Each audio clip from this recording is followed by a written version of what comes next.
유선! 우리 딸 이름 샤범이야. 알았지?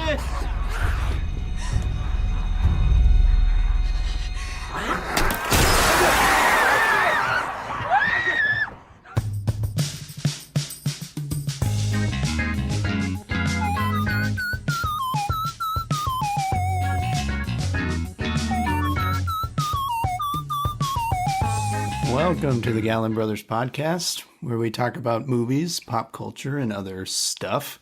My name is Steve. I am the youngest of said Gallen Brothers, and with me, as always, are my two brothers, Zach and Tim. How are we doing today? Hey. All good, zombie-tastic. Oh, yeah, brave. And yeah, I'm pretty excited for today's episode as we are talking zombies, and more specifically... Korean zombies. Specifically, yes. South Korean zombies. That's right. You gotta Yes. specify, Tim. These aren't. Sorry. These Yes, aren't. They're not North Korean communist zombies. Exactly. Yeah, they aren't zombies that believe that their leader is God. You know what I'm saying? So. Right. No, yes, today we are talking about the surprisingly amazing South Korean zombie film that was released last year. Called Train to Busan. I believe I'm pronouncing that right. Yep. Yeah. Train to Busan. Yeah. That's not like bus in. Train Train to Busan. No, let's not bastardize that. Yeah. Train to Busan. South Korean zombie film from 2016. Apparently it was became the 6th highest grossing domestic film in their history or something like that. And I can see why. It's a brilliant film. So good. I was expecting, a pretty standard zombie fare. I was expecting to be entertained. I was expecting to have some fun. I was camp. And I did, but I was not expecting what it was, and it was amazing. But before we get into that, Zach, how about you give us a quick synopsis, quick rundown of Train to Busan for those listeners who may have never heard of it, which is probably several of them. Yeah. Well, Train to Busan. It's a claustrophobic South Korean zombie flick. Anywho, a business man is having marital issues, and between him and his wife, they have a daughter. The daughter wants to go spend time with the mother, potentially live with the mother. Anyway, despite his lack of desire to do so, he agrees to take her on a trip to visit his mother, maybe work out stuff with his wife, maybe not, whatever.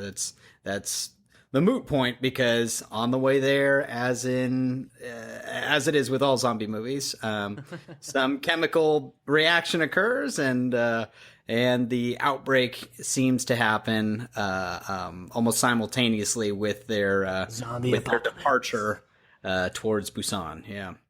Yeah. Yes, so zombies on a train. The zombie outbreak occurs while they're on this train ride that's supposed to stop at several cities and end at this city named Busan. Steve, turning to you, what? Just want to go around and everybody kind of give their impressions of the film. We'll start with you. What did you think of Train to Busan? I thought it was, pretty damn awesome. I think for a 2-hour movie, I thought it was super well paced. We just yes, get the little opener in the first 3 minutes of the infection, and it's the little prologue. So are we going full spoilers here? Yeah, I think so. That's a good question. Yeah, I guess I was thinking about that earlier, but this would serve as your spoiler. A spoiler. Break it down here. Yeah. If you haven't seen the movie, this is going to be a big, spoil. Yeah, I guess avoid if you can, but it's no promises, listeners. Right. Yeah.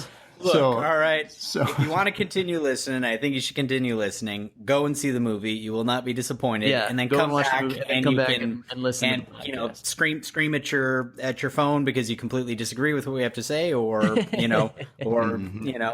cheer with praise for how agreeable we are to your opinion of this movie. But go see the movie first if you have to, because I don't want to censor any, I guess, points of discussion. Mm-hmm, for sure. So go watch it. And so this serves as your big old spoiler. Anyway, right. So starts out with just a nice little intro of the animals, animal getting in, which I thought was an interesting way to kind of introduce the virus, through an animal, I suppose. I mean, I suppose I don't know if that's a zombie. I think it's been done before, but I suppose the way they did it and handled it, I think was But just jump into that and then establish the father-daughter relationship, and then 20 minutes in, we're on the train, and the shit's starting to go down, and so shit's hitting the fan. But no, I thought the action was intense, and then it was definitely more emotionally jam-packed than I expected, as far as with the father-daughter relationship and then other characters as well. Yeah, totally. Which was great to see in a zombie movie. It wasn't just the gore and whatnot of zombies, but it had some some heart behind it and some depth, I suppose, in that realm, which I appreciated for sure. So no, I loved every minute of it. Awesome. Yeah. Yeah.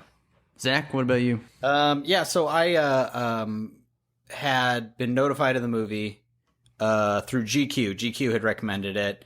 And it was, one of those rare instances. Look at you, Gentleman's Quarterly. Yeah, right. Yeah. So well done, GQ. But yeah, one of those rare instances where they're kind of like, hey, check out this movie. It's really great.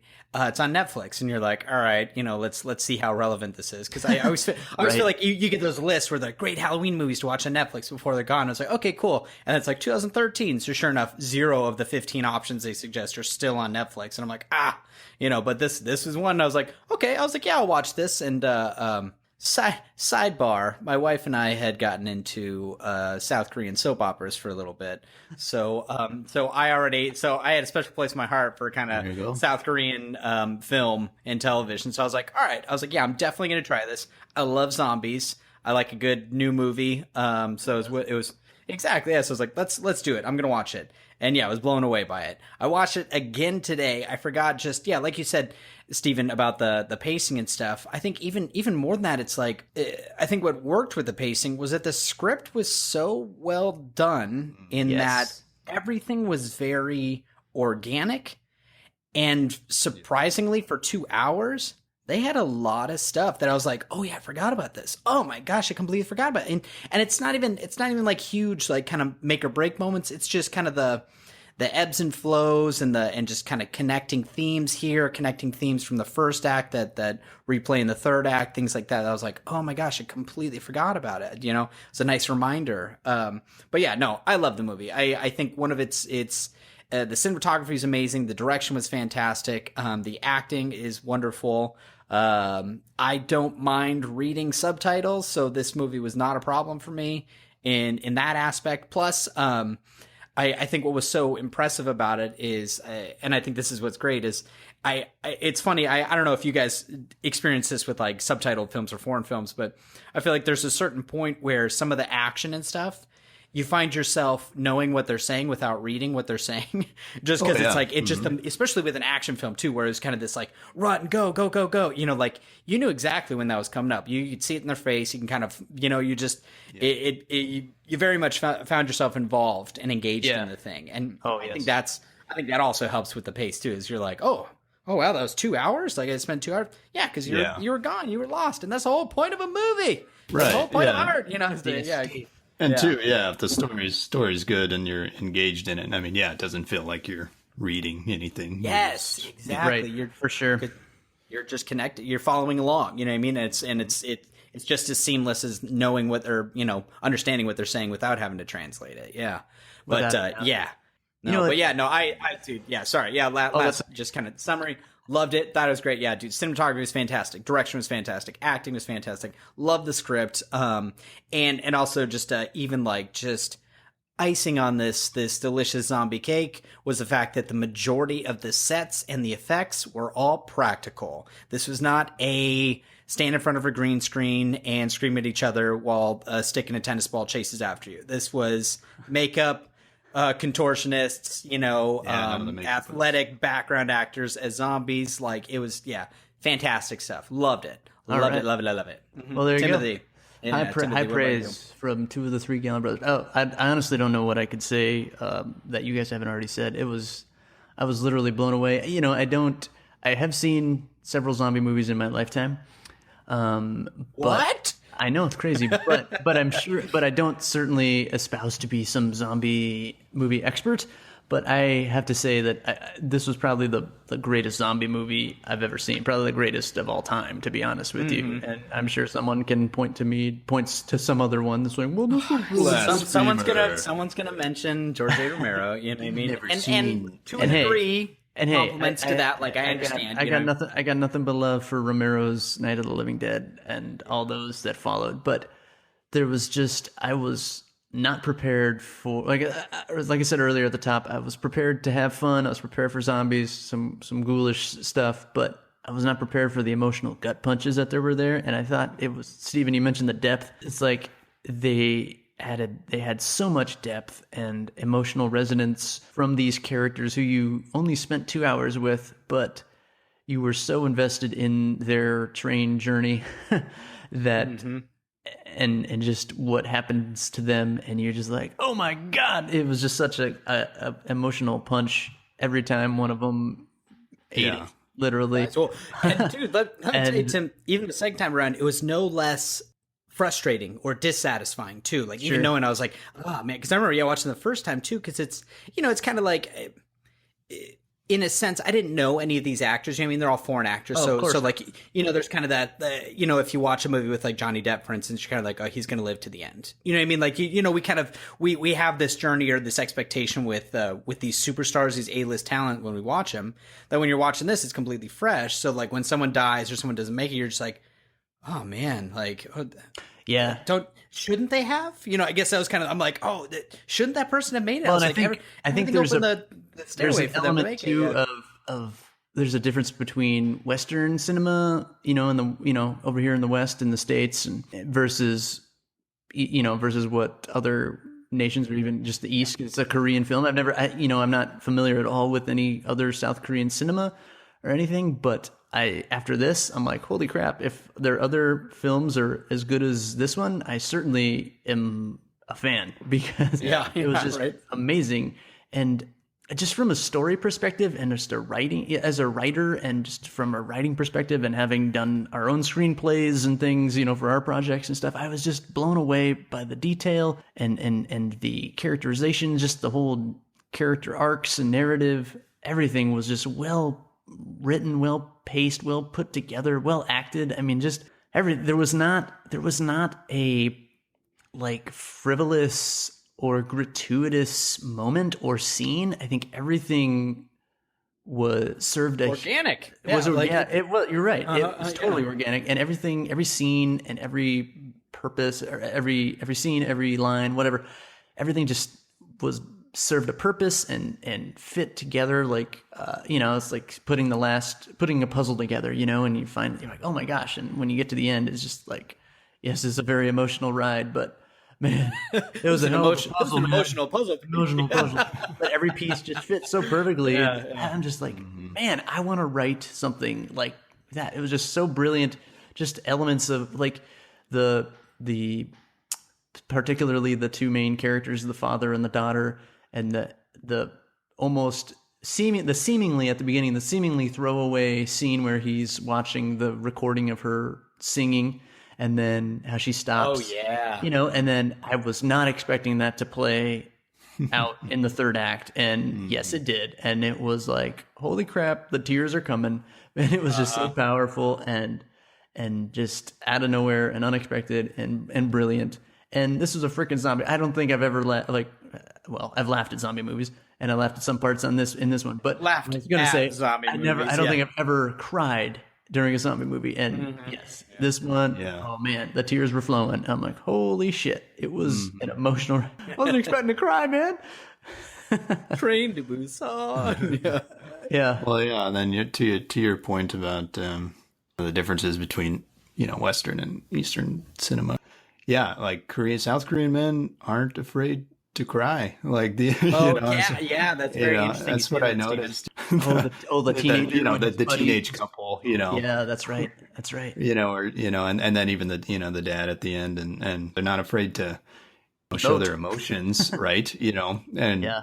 in a Western zombie movie, the main character is supposed to probably, hold that stuff in kind of thing, and Right. be strong in a way or whatever. I mean, look at The Walking Dead, right? Like Rick Grimes. I don't watch that show. He cries on occasion, but it's occasion. but for the most, he does cry on occasion. But I know, but it's not like. But I mean, like Shane never cried in the first 2 seasons. Spoiler alert for those of you that haven't watched Walking Dead. Shane dies at the end of season 2. And he rose again to become the Punisher. Yeah, exactly. Yeah. One bad day away from being me. Yeah, but no, I found that pretty interesting. And then also the weapons, i.e. the fact that all they had were bats. Like, yes. There was really no...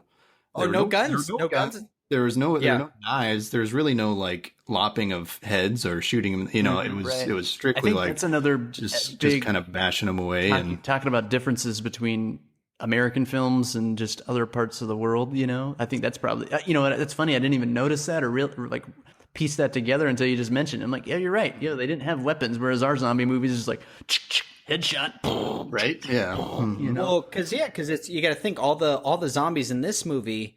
It wasn't about termination. It was about disabling.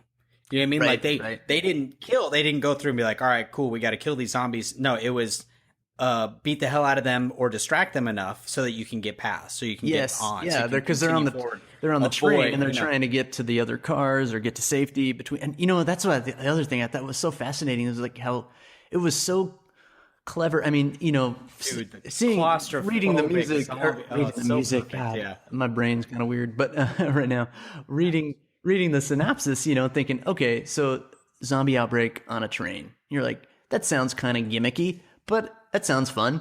But again, as we've said, it was they took what this idea that seemingly could have just been a goofy gimmick and really gave it resonance, and it was.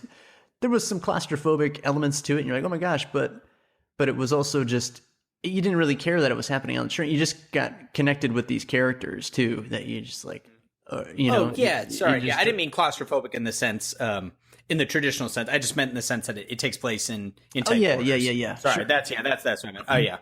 No, it didn't feel like you're like, oh, I can't breathe. No, it wasn't anything like that. It was very much just this like, well, damn. I can go forward and I can go backwards, and there are zombies in front of me and there are zombies behind me. So it's like, how do we navigate this? No, which I mean, Tim, to piggyback kind of off of that point was what I liked was I think the twist that they had with zombies, listeners, was that the zombies, one of their disarming features was darkness or blindness. The sign, that's right. They couldn't. So all you had to do is get out of their sight lines or put them in a dark place, and their drive was jammed. It was almost like a chaff grenade, right? You know what I mean? To a machine where it's like, right. Yeah. No, that was so cool, and I thought the scene how they introduced that with them going through the tunnel, and again just using an element of like on a train, like it wasn't how they would discover, how they would discover this randomly, right. So this is very organic. Like trains go through tunnels, it wasn't like it's interesting because I put a bag over that guy's head and he couldn't see anymore. Like no, it was we discovered that beforehand, and there was an event like that where a guy did that and again disarming.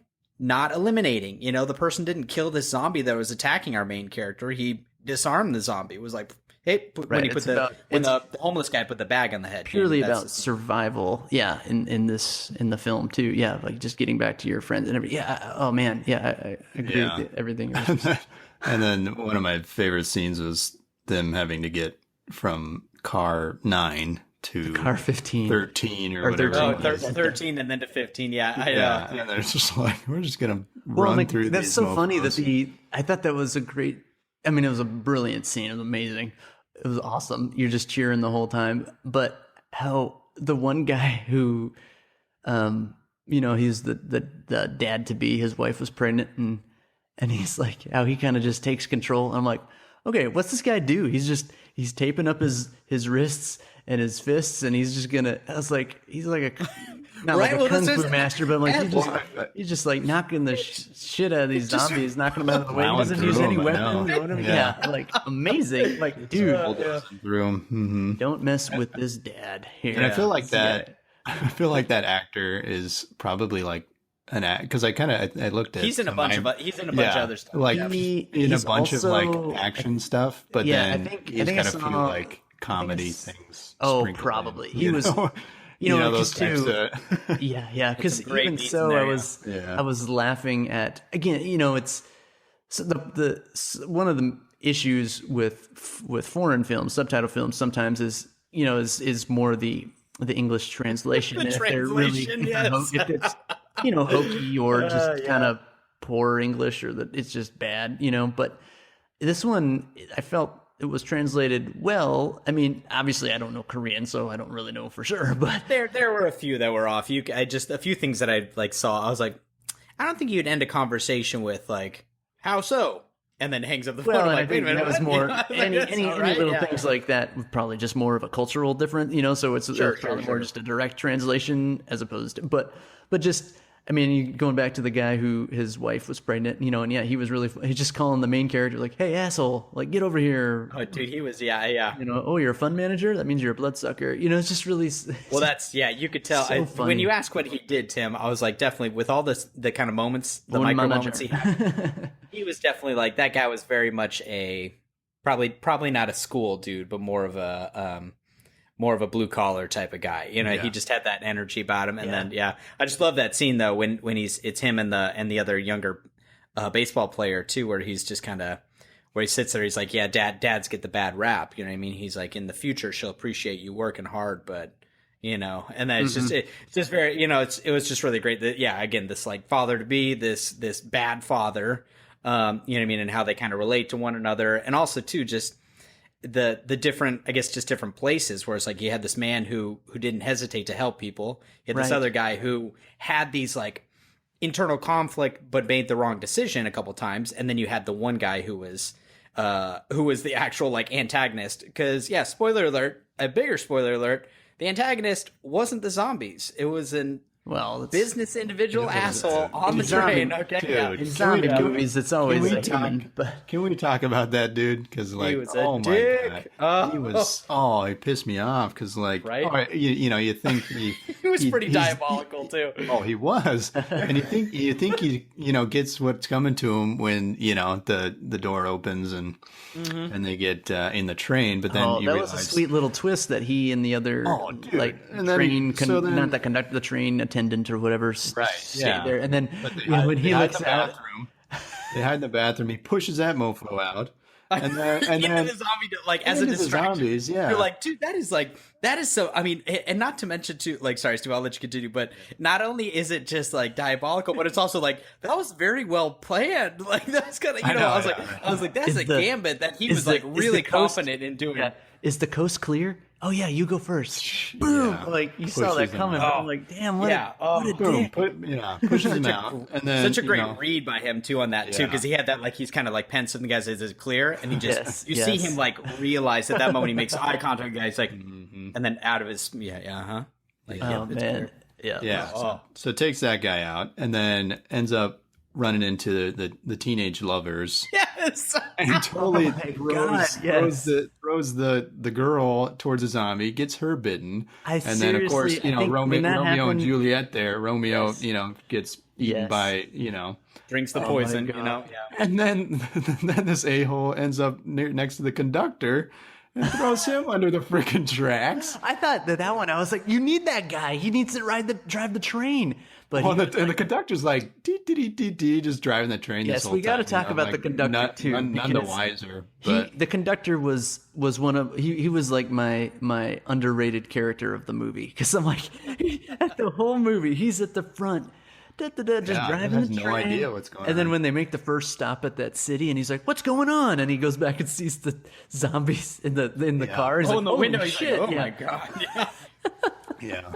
And then the businessman's like, hey, I'm a really important businessman. We need to go. And he's like, there's other people. We got to save them too, you fucking asshole. Yeah. And the guy's like, his reaction too is like, other people. Like, he's kind of like, so like, what are you talking He's about? like, I already told you, I'm a very important businessman. Yeah, I'm the only one who matters. You know, you're like, no. Oh man. Yeah.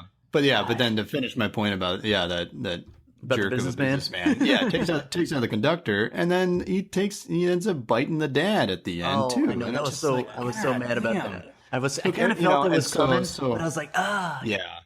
But I think that was probably one of the few things that was, didn't quite satisfy me, was his death, you know, like, and just, I was like, okay, he's got to die in an awesome way, but he's thrown off the train in the end. Yeah. Well, you know, too, by the talking dad, about his but- death, I thought so bad when he was running across the tracks near the end. He sees the conductor and then he trips, and I was like, yeah, you deserve that. I'm like, all right, you know, I'm like, this is what he deserves. And then the conductor, sweet man that he is, goes and tries to save him, and he gets I thrown in his own place. I'm like, oh man. Yeah, that's why I was like, bro, what are you doing? Yeah, I was like, are you just doing? Keep going, you know. I was like, or hover a bit. Like, I would play it where I'm like, I'm not going to come get you, but I'm going to give you an opportunity to get on. You know, And and that's the extent of my kindness here, you know. That's right.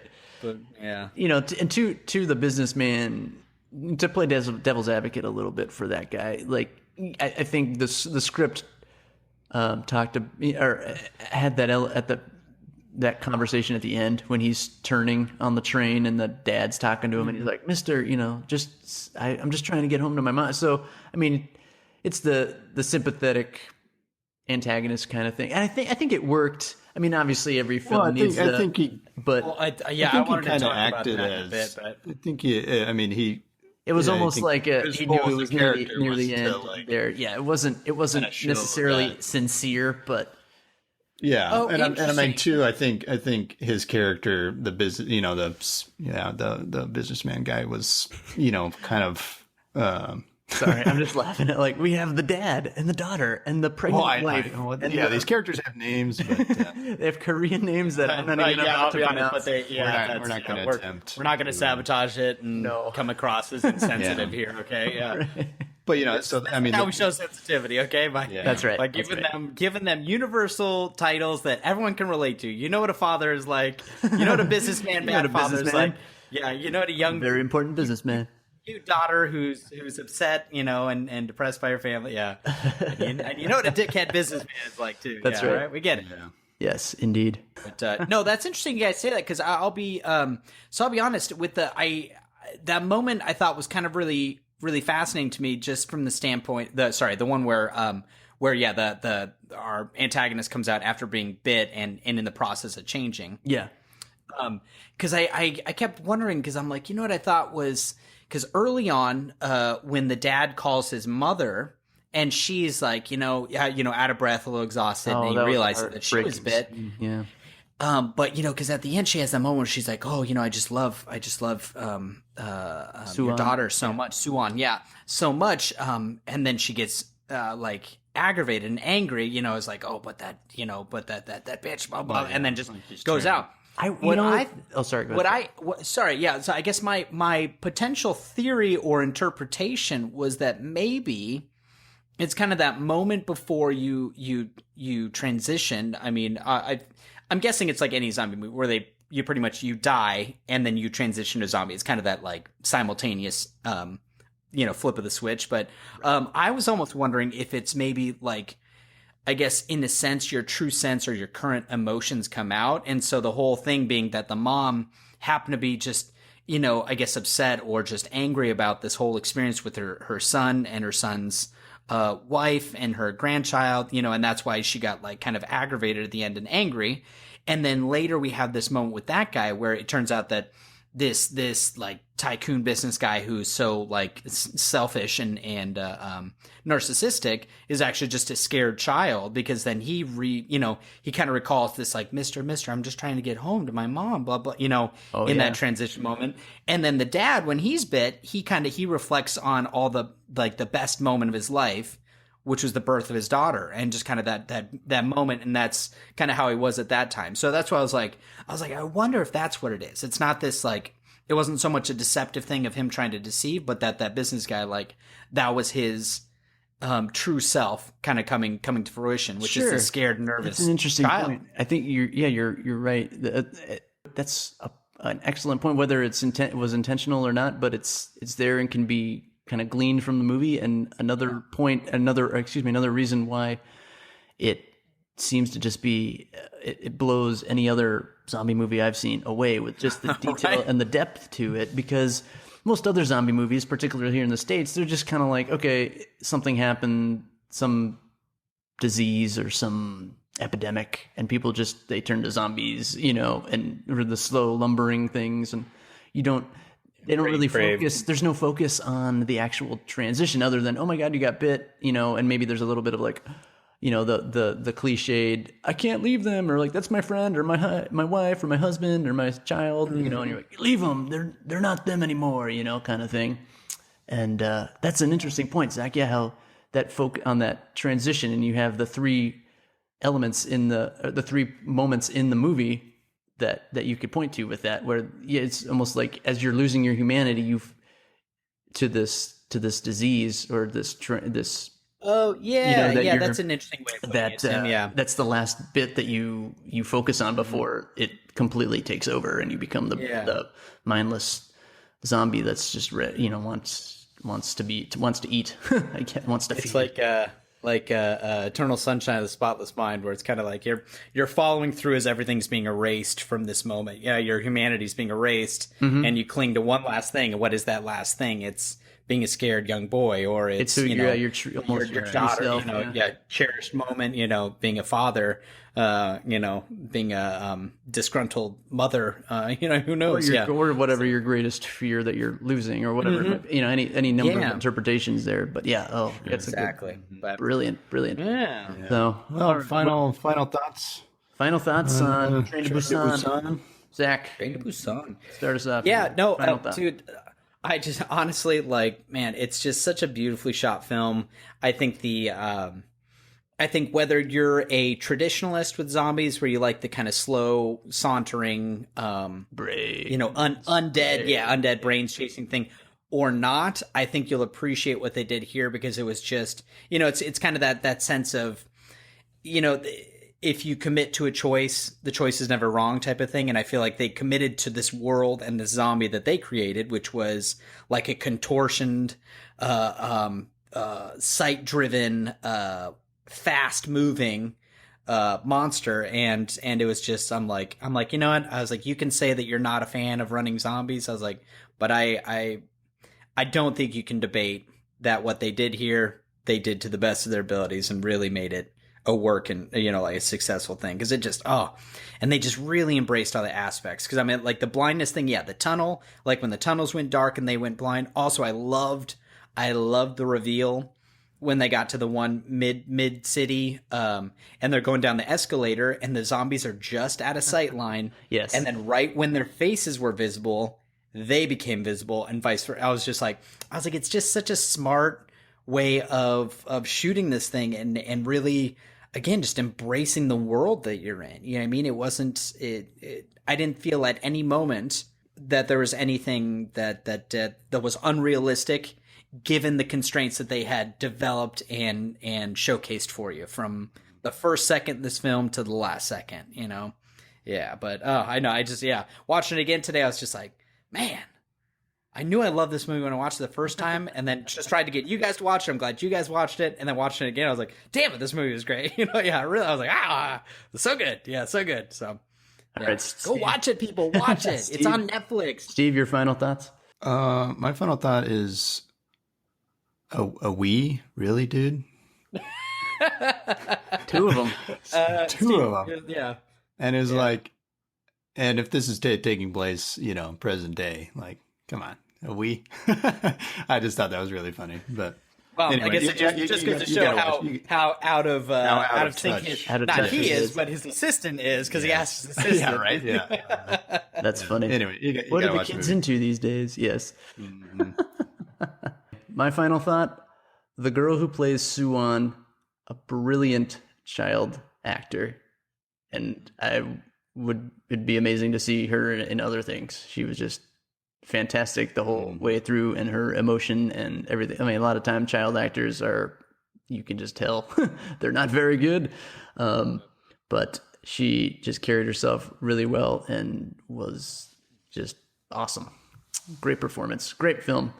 The film is Train to Busan. It is available on Netflix. When we come back, we will continue our zombie talk. And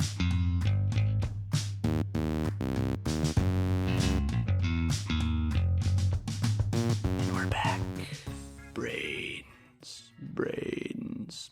You're listening to the Gallen Brothers podcast. I'm Tim. With me as always is Zach and Steve. We're talking zombies. We're talking zombies today. Zombies. How many times can we say zombies? We could spend a whole hour just talking zombies. Zombie. It's like Sunday. Anyway, zombies. Yeah. So we just spent a good chunk of time talking about this amazing movie, Train to Busan. Probably, in my opinion, the greatest zombie movie of all time. Whoa. I know. I'm just throwing it out there, man. Sorry, George Romero, but the South Koreans done it better. Know how to do it. Yeah. But as we know, a zombie drama, I guess. Yes. Right. I would agree with that. Yeah, especially with the high drama, the emotional resonance and depth to that. Certainly very dramatic elements. Of course, there are other types of zombie movies. Zombie being kind of a genre that kind of floats between different film types, I would say, right? Kind of a... Yeah, almost not kind of explicitly a genre. Exactly. It's kind of transcended its own genre-ness.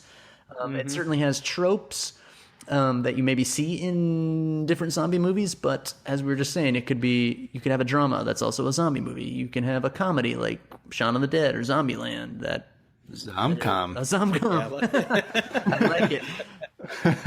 We're trademarking that bad boy. Yeah. So back up. Zom-com. Zom-com patent pending. That's right. Or the traditional, I guess, just a classic horror movie, zombie movie? Horror, action. Sure, yeah, horror movie, yeah. And that, which I think is a little different than yeah. Doesn't have to say, yeah. That trademark is not pending. We'll let you have that one. Anybody want to take that one? Feel free. I think, could you say, science fiction, right? It's science fiction, sure, yeah. Sci-fi. It's so funny. It's so funny. Every time I hear sci-fi, I always think like explicitly or exclusively like space. Yeah, and that's not true. I was like, science is more than just astronomy, you know. Science is more than space. Yeah. But also another thing about different zombie movies, especially watching Train to Busan, noticing the decision they made to how to characterize their zombies. You know, the classic sense or the classic way that I guess maybe we think of zombies, particularly here in the States, you know, with Night of the Living Dead and George Romero's, all his great films, and most of the other ones, is kind of just the lumbering undead, you know? Brain. Yeah. They're slow moving, they're jerky. You know, that's how they do it in The Walking Dead too, right? Again, I don't watch it. Yep. Yeah, they don't. It's not like Zombieland where they're, you know, the sprinters, or 28 Days Later where they're sprinters, right? You know, or World War Z or anything like that. Yeah. So, but in Train to Busan, you know, they had them really all contorted, but really fast moving. So it did remind me of like World War Z or 28 Days Later, because I haven't actually seen World War Z. Oh, okay. Oh, I was like, you haven't seen 28 Days Later? Yes, World War Z. I'll give you a pass on. That's fine. Yeah. Yeah. I liked World War Z, but between the two, I would rather someone have seen 28 Days Later, or I would recommend 28 Days Later first. Yeah. Sure. Very Resident Evil-ish too, I think. And there's that's a better Resident Evil movie than the Resident Evil movies. Yes, yeah. Unfortunately, horror, you know, a survival horror video game that they turned into an action adventure zombie movie series. You know what I mean? That's I was like, there you go. See, even between mediums, the genre. Whose only redeeming quality was Mila Jovovich, right? She was the one in those, right? Yeah. Yep. Yes, it was. All right. But so I mean, I don't know. What did you guys think of just kind of characterization of zombies in the film, and then just some of the other zombie movies? You know, what are some of your favorite zombies? I suppose, Zach. Oh yeah, no, I mean, well, yeah, pretty much everything I said before about Train to Busan is, yeah, I love that the site thing was really kind of neat to me. It was, a little bit of that, a little bit of Jurassic Park, you know what I mean, a little bit of the T-Rex aspect, yeah, for sure. in there, where it's kind of like, okay, cool, there's a way to disarm them, but it's not as foolproof as you might think, because for whatever a bad thing that can come in and corrupt that. But no, yeah, I rather like that. I mean, I think they're terrifying, whether they're sprinting or whether they're dragging across the ground. I mean, like, I will say 28 Days Later, I love one of the first zombies you see in there, when he's in the church and they just kind of like they just jerk their head up and like just kind of super creepy. But there's also something very creepy about seeing and even as one of the characters points out, Lenny James's character in Walking Dead, the pilot, where he's like, when you get them one-on-one or kind of alone, they're easier to handle. But when they come in groups, because that's what's always so funny about zombie things. You're just like, they're moving so slow, but you just forget how quickly it overwhelms. Yeah. And it's the same thing when you're playing video games too. You're just like, I can take another 8, and then you're just like, good God, and then you're dead. Right. It's, that's, and that was even a little bit. They played with that a little bit too. The overwhelming odds in the movie too, in Train to Busan. Yeah. To a different degree, but yeah, you're right with the slow lumbering. You're like, that's easy to do. Just shoot them one at a time, but. Mm-hmm. They're coming at you. Then there's 10,000 of them, and you're like, goodness gracious. Yes, we are done for sure. Yeah. So no, yeah. I'm pretty open. I've always whatever the characterization, again, as long as it's fully embraced and it's not, they don't change it up mid movie or mid TV series to benefit a situation. You know what I mean? I'm just going to switch it up to because we're lazy writers, or because we want this to happen in the story or whatever. Yeah, for sure. What about you, Steve? What are some of your favorite zombie characterizations or zombie films, all that stuff? Yeah, I don't think I have a preference. Yes, much like Zach, you don't have a zombie preference? I prefer my zombies as far away from me as possible. Yes, exactly. Zmatch.com preference. I'm open. Yeah. I'm a more slow lumbering guy. Yeah. No, I like to move fast. When I think the zombies in Train to Busan reminded me a little bit of as far as like with their blindness or the sight thing, reminded me of not a movie but of the Last of Us video game. Yeah, that's it. Yeah, called Clickers, and it's more of a environmental. That was a pollen that like spores that infect people, but so they have kind of they click, make clicking sounds, and they can't. Yeah, literally just like that, Tim. Yeah. Yeah. That's exactly it. Yes. I'll just keep doing it then. Yeah. You sure you haven't played the game? Yeah. Yep. No, but so that's one of my favorite iterations from. There's a whole lot more. I feel like zombie video games more so than the movies. The movies I've watched, I've enjoyed. Of course, Resident Evil video games of all time. You know what I mean? With the Last of Us, yeah. Right, Last of Us is another father-daughter kind of story as well. Yeah, sure. But I haven't played it, but I know enough of. I remember like watching the trailers and seeing shots and stuff. So. Spectacular game. But and then going back to Resident Evil, the video game, not the movies. The classic lumbering, the first image of the zombie turning its head as it was, feasting on a. It's funny about Resident Evil. Well, not funny, but I mean, I just remember playing that for the first time when back in the day when we had the PlayStation 1, and it was like a horror movie in its presentation and everything, and you were freaked out to go to different rooms because just like you didn't know what you were gonna find. And that was just awesome, And I think that was really the first one that, because in the last 20 years there's been such a wave of those types of video games that are, you almost don't want to play at night, kind of. Definitely, guys. It's that time. What time? What time is it? It's time for our most epic of epic sound clips. Which also means it's time for the Gallen 3. Gallen! Dun, dun, dun, dun, dun, dun. Every time. Just gets you in the mood. It's so epic, I don't know how we ever follow it, you know? Yeah, well, you gotta try. That's right. We'll do our damnedest. So what is our Here's how, top Tim. 3? Yeah. So this week for the Gallen 3, we're going to go around and share our favorite zombie movies or zombie. It's zombie themed? Yes, believe it or not. I originally thought about doing our favorite laundry movies, but then I remembered it was zombie. We were talking about zombies, not laundry. It kind of sound the same, you know, but not Favorite turtle movies? turtle movies. I like turtles. I like turtles. Yes. You guys haven't seen that on YouTube. Where have you been? Oh, guys. It's funny. We digress. Oh, that's half, Top 3. That's half Who's the starting fun. us off? Half the fun. Yeah. All right, Zach, Now, me start off. you want to start off? I know I'm always the one directing. I can start off if you want, but whatever. Yeah, why don't you start off, Want me Tim? to Why don't you start start us off? off? Okay. Yeah. I'll start off. Well, I put together my list before I watched Train to Busan. So Train to Busan would automatically make the list because it is the greatest zombie movie ever made, in my opinion. Okay. Which in my opinion is very, very, it's like the highest opinion. So clearly I know what I'm talking about. But Train to Busan notwithstanding, my Gallen 3 for top zombie movies: Shaun of the Dead.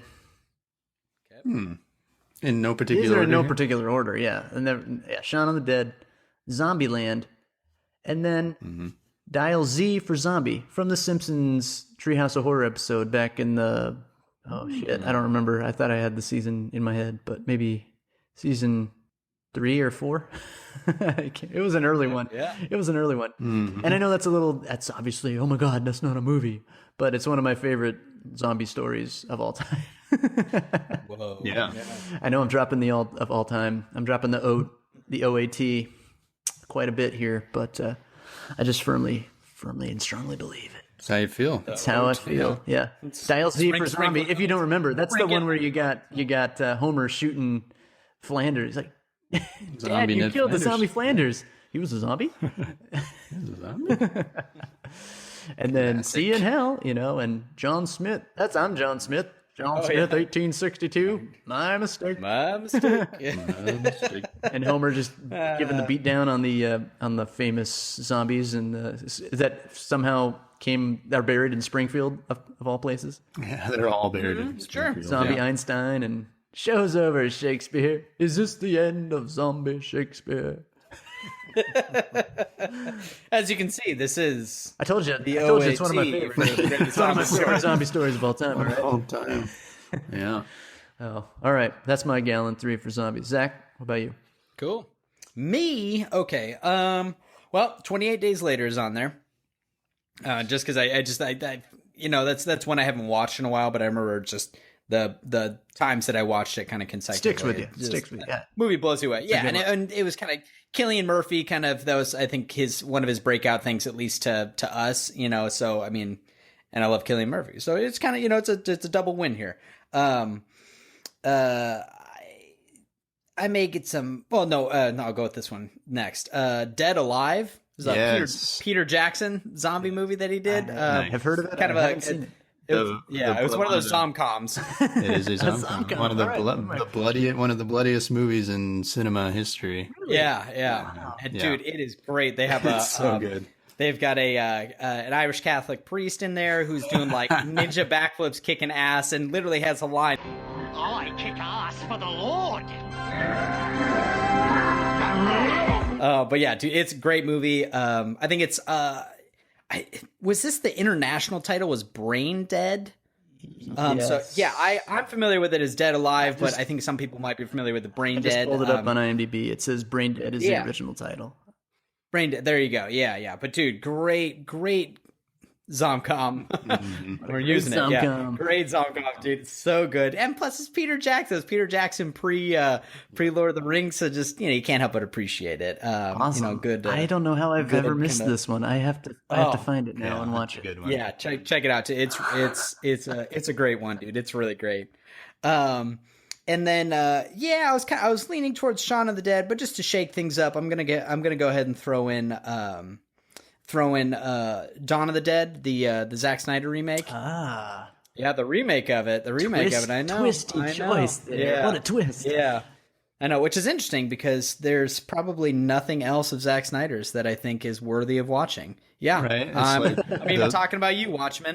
The least Zack Snyder-y movie is probably his best movie. Right? Exactly. Yeah. I know. Yeah, we didn't have any slow-mo like punches or kicks to the nuts or anything like that. And then, and the performances were fine. You know what I mean? As fine as a Ving Rhames filled movie can get. Yeah, save for possibly Pulp Fiction, but that's neither here nor there. But yeah, no, that one. I think one of my favorite parts of that one was part of the special features because Zack Snyder's notorious for shooting probably 300 hours worth of footage, and giving you a 2-hour film and then 298 hours of added footage. So that one they actually had a bunch of there's a character who's like a distant character. You never hear from him or see him. Or excuse me, you don't hear him talk, but you see him in binoculars, and he's got a whole 2 hours worth of personal footage that guy's recording from his side of things. It's pretty cool. It's a cool enough DVD Blu-ray to rent and really experience the whole thing for. Dawn of the Dead. Let's go with that one. Dawn of the Dead. 28 days later, Dead Alive. Awesome, aka Brain Dead. Awesome, Steve.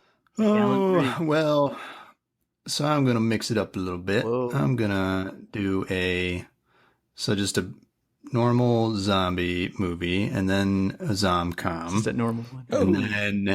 And then a video game. Whoa. My love of zombies stretches all those. Across all kind of media. Yeah.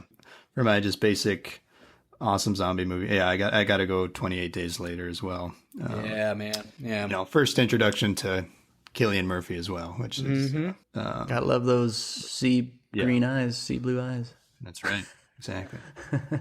And then my zom-com is I'm gonna go Zombieland because of course, classic all around. And then video game, I already touched on The Last of Us, which is amazing, but I'm gonna go Dead Rising. More specifically, Dead Rising 2. Yes. Just a fun game of just making absurd weapons and just mowing down zombies in a mall. Yeah, it's so very satisfying and Well, and not to mention encountering the most insane people and Right. the psychological torment that is going on with the people in this short small area here is just it's unnerving. It's unnerving in that game. And you're under a time limit. Oh, that's right. I forgot about the time limit. Oh my god. Zombrex. You got to get the Zombrex to your daughter. Yeah. Right before she turns, right? Yeah. Mm-hmm. So another unique. So there we go. take The on zombies as well. zom-com cuts across cinema and video game. It sure does. Yes, it does, dude. Especially with zombies. Yeah, man. People I don't know if it's just easier for people to accept zombies when there's a lot of tongue in cheek, but it's. I mean, they seem to go hand in hand. Yeah. Well, Steven, I know you saw it, but Tim, did you ever see Scout's Guide to Surviving the Zombie Apocalypse? No, I remember hearing about it. Maybe saw the trailer, but I did not watch. Okay, yeah. No, that one's classic example. It's pretty much Superbad meets zombies. meets like softcore porn. Superbad meets Zombieland meets softcore porn, or sort of, yeah. Because it's got really softcore porn quality acting, but Superbad quality teenagers and Zombieland sincerity. That's, all right. Right. Yeah. Not one of my top three, but not at all. I just had to talk about it right this moment. That's all I'm funny. saying. I had to talk about it. So, Excellent. Yeah. But top three is all you about. go. Top three is The about. Gallen 3, our list of favorite things and things that we hate that just keeps on going. Things that we love and things that we hate. All right, guys. Well, that does it for us today. So, ladies and gentlemen, subscribe. Please subscribe to the Gallen Bros podcast. We are on Apple Podcasts, or you can catch us at soundcloud.com/Gallen Bros podcast. Or you can check us out on YouTube. At our Gallen Bros Entertainment channel. And please be sure to subscribe there as well. And watch our short films, including our latest, 3 a.m., about a man on a solo trip away who experiences strange occurrences when the clock strikes 3. Dun, dun, dun. You've been listening to the Gallen Bros podcast. I am Zach, and with me are my brothers Tim and Steven. And that does it. Have a good night.